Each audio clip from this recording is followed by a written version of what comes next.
సభాముఖంగా అనంతపురం జిల్లా ప్రజలకు నేను హామీ ఇస్తున్నా.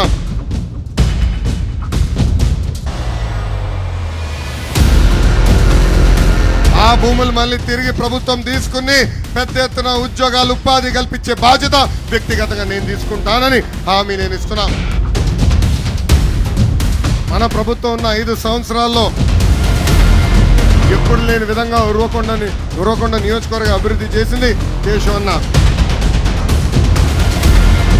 ఆనాడు శాసనసభ్యుడు కాకపోయినా ఎప్పుడు నా వెనకాల తిరిగి నాకు ఈ రోడ్డు కావాలి, ఆ సీసీ రోడ్ వేయించండి, ఆ తాగునీటి పథకం పూర్తి చేయమని ఎప్పుడు నన్ను వెంటాడేవారు.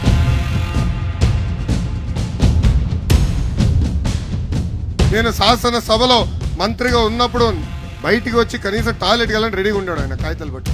ఇదిగో ఈ ఒక్క కాగితం సంతకం పెట్టు, ఈ పని అయిపోతుందని చెప్పి పని చేయించుకున్న వ్యక్తేనా. ఆనాడు అన్న ఎన్టీఆర్ని గెలిపించి శాసనసభకి కాదు ఆంధ్ర రాష్ట్రానికి ముఖ్యమంత్రి చేసిన ఘనత ఈ అనంతపూర్ జిల్లా. అంత ప్రేమ అభిమానం మా కుటుంబానికి చూపించాం.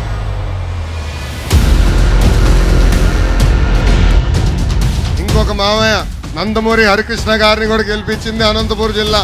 ఇంకొక మావయ్య మీ అందరి బాలయ్య, నా ఒక్కడికే ముద్దల మావయ్య బాలయ్య బాబు గారిని కూడా 2 సార్లు గెలిపించి శాసనసభకు పంపించింది ఈ అనంతపూర్ జిల్లా.